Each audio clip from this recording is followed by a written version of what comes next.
Vous les femmes, je ne vous comprends pas. Ici au Canada, comment vous vous comportez bizarrement comme ça? Les femmes africaines, vous avez tous les atouts pour vivre une belle vie, une bonne vie ici en Occident.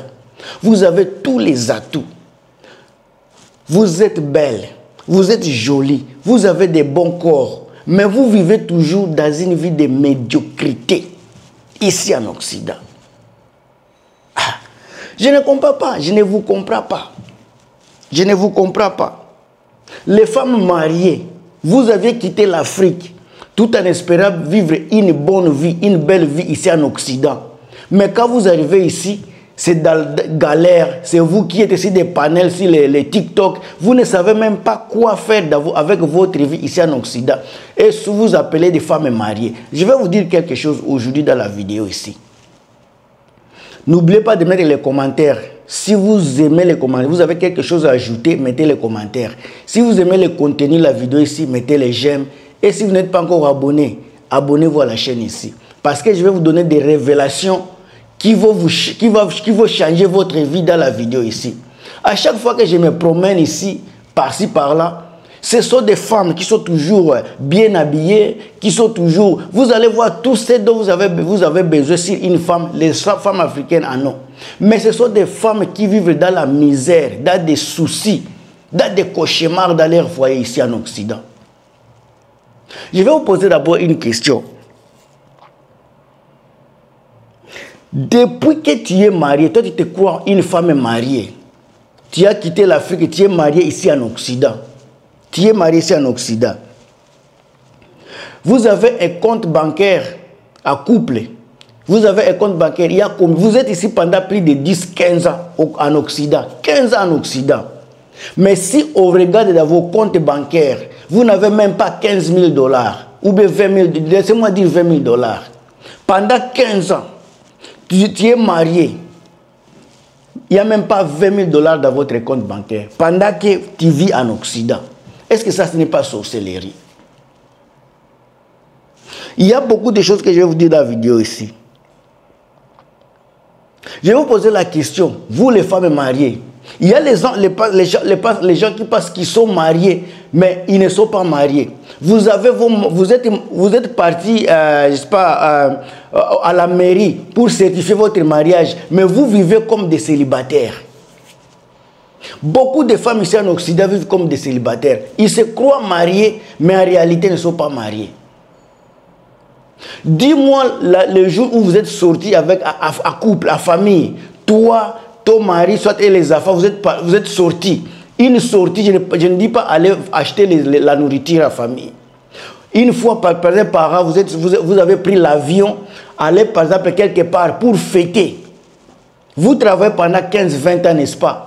Mais il n'y a même pas un jour où vous avez décidé de prendre une semaine à la retraite. Vous allez vous promener, toi avec la famille, vous allez. Il n'y a pas l'argent. La réalité est qu'il n'y a pas l'argent. Le mari n'aime pas sortir avec toi. Soit toi aussi, tu ne sais pas bien sortir avec ton mari. Mais ce qui est sûr que vous dormez ensemble. Vous vivez dans une maison, mais en réalité, vous n'êtes pas mariés. Il y a les gens qui vivent dans un foyer, dans une maison, mais ils ne partagent même pas le lit. Il y a les foyers ici qui vivent dans une même maison. Ils partagent le même lit, mais ils ne se parlent presque pas. À chaque fois, c'est aussi le téléphone. Il n'y a pas le temps pour communiquer. Il n'y a pas le temps pour partager. Ils ne partagent pas.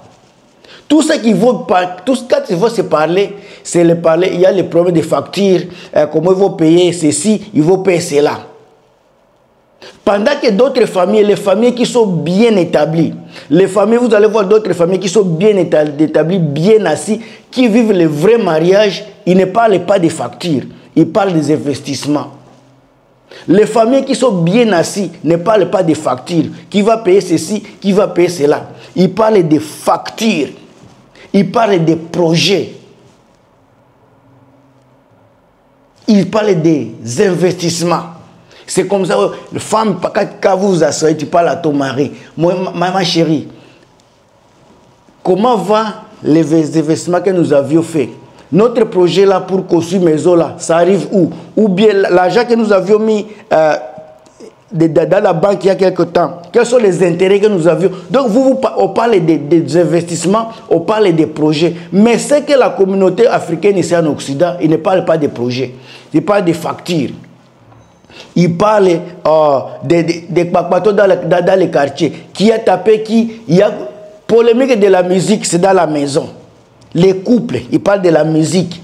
Pendant que les gens, les copines, ils parlent de la musique. Toi qui es marié, tu parles de la musique. Tu ne vois pas que ça ne marche pas. Un couple marié, quand vous vous asseyez pour parler, je ne dis pas qu'on ne peut pas parler des choses également comme de la musique là, mais des choses principales. Vous parlez des projets à long terme. Quels sont les affaires vont faire, par exemple, pendant les vacances d'été? Où est-ce qu'ils vont partir? Où est-ce que vous allez les amener? Mais vous là, pendant les vacances, les enfants passent toutes leurs vacances à la maison. Pendant 5-6 ans, ils ne vont nulle part dans la maison. Pendant les vacances de Noël, à la maison. Les vacances pascales sont toujours à la maison. Tes enfants ne connaissent même pas les quartiers. Vous vivez en France pendant 20 ans. Les mêmes quartiers, les mêmes provinces, là où les enfants sont. Et tu trouves ça normal. Tu trouves ça normal. Vous allez voir, les couples, un couple, soi-disant un couple marié, ils se battent à cause des allocations des enfants. Allocation des enfants, les gens vont se battre à cause de cela. Ça se passe ici en Occident. Pas en Afrique, ici en Occident. Vous allez voir un papa qui se dit, je suis responsable, je suis pourvoyeur, je suis protecteur du foyer. Mais lui-même ne travaille pas. Il dépend des HLM, des maisons de HLM, des maisons gratuites là. Lui, qui s'autoproclame protecteur, il est pourvoyeur, il ne travaille pas. Il dépend de l'argent du gouvernement. Comment expliquer que la famille pareille va évoluer? Comment expliquer que la famille pareille va s'appeler, ça va se dire que nous sommes mariés?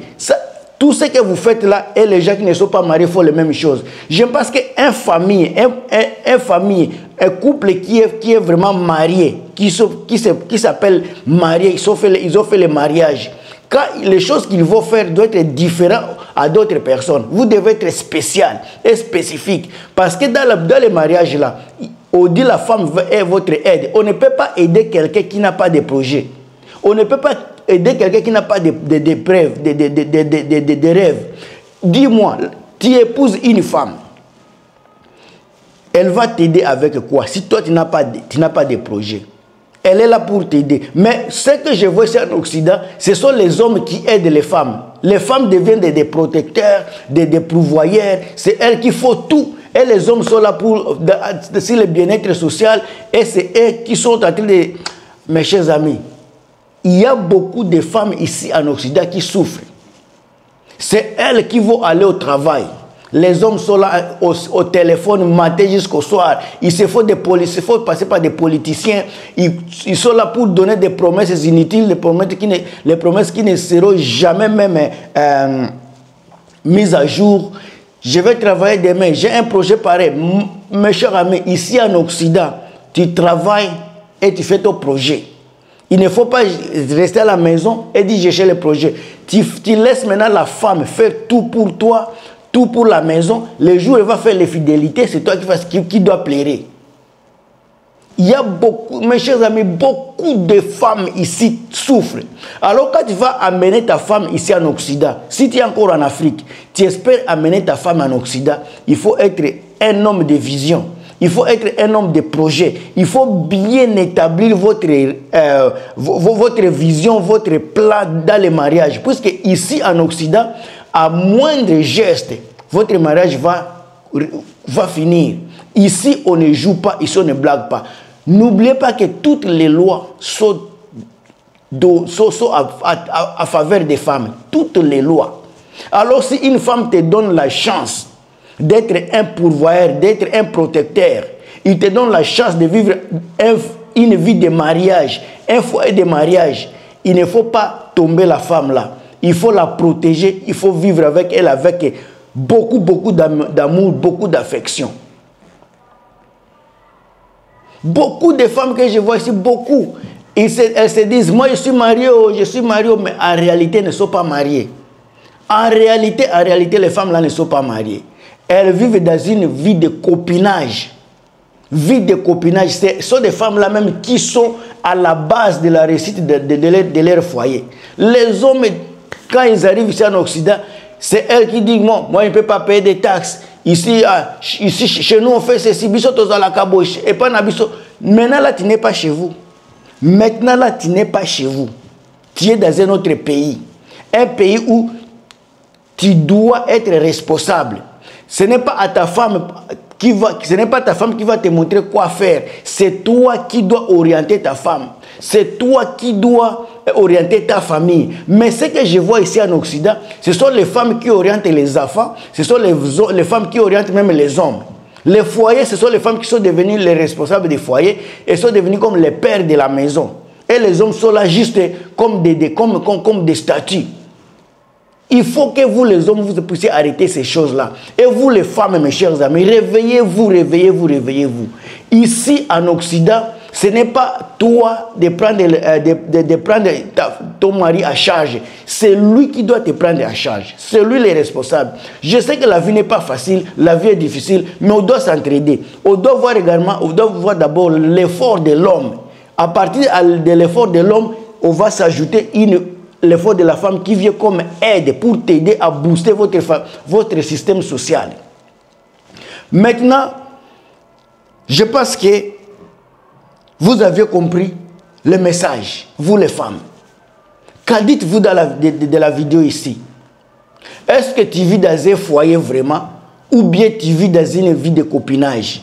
Il y a foyer de mariage et foyer de copinage. Ce sont deux choses différentes. Ça ne se ressemble pas. Les foyers de copinage là, c'est quand... Donc, mes chers amis, foyer de mariage, c'est là où vous allez voir. Pour te sentir que tu es vraiment marié, le mari lui-même, le monsieur, doit prendre soin de toi, doit prouver au monde que tu es vraiment marié. C'est l'homme qui doit faire tout pour que tu te sentes à l'aise. Il doit prendre soin de sa famille, de son foyer. Prenez du temps pour sortir de temps en temps. Prenez du temps pour aller en vacances. Prenez du temps pour vous enjailler. Tout ce qu'on voit ici sont des femmes qui ont les figures blindées, les figures ne sont pas... ce sont des figures comme fâchées. Il n'y a pas de figures contentes. Les femmes travaillent tellement trop. 3 cailloux, 3 travails, 2 travails. Je connais une femme qui fait 2 travails. Juste pour subvenir aux besoins des foyers. Le monsieur est devenu presque incapable de travailler. Il se plaint trop. Maintenant, la femme là, est-ce qu'elle se croit? Elle peut dire qu'elle est dans un foyer. Une femme pareille va se dire qu'elle est dans... Elle va s'autoproclamer mariée ou bien une vie de copinage. Les hommes d'aujourd'hui, c'est eux qui vont dire, moi je vais payer la maison, toi tu vas payer la nourriture. Soit lui va payer la nourriture, la femme maison. Vous oubliez que la nourriture risque de coûter même cher que les loyers. Ça dépend du nombre de personnes dans la maison. Si vous prenez une chambre de 2 chambres par exemple, 2 chambres qui vont vous coûter par exemple 1000 €, 2 chambres à coucher avec toilette, avec salon de telles choses. Si ça va vous coûter 1000 €, maintenant la nourriture de 4 personnes, ça va vous coûter combien? Donc vous voyez qu'il ne faut pas que les hommes vous jouent. À moins qu'ils travaillent, mais vous voyez que oui, les salaires comme ça, vous mélangez les salaires ensemble, vous payez, vous faites tout ensemble. Mais quand vous commencez à partager, toi tu fais ceci, toi tu fais cela, ça ce n'est plus un foyer, ça ce n'est plus un mariage, ça devient le copinage. Moi je vais m'arrêter ici, mais on se revoit à très bientôt dans une autre vidéo.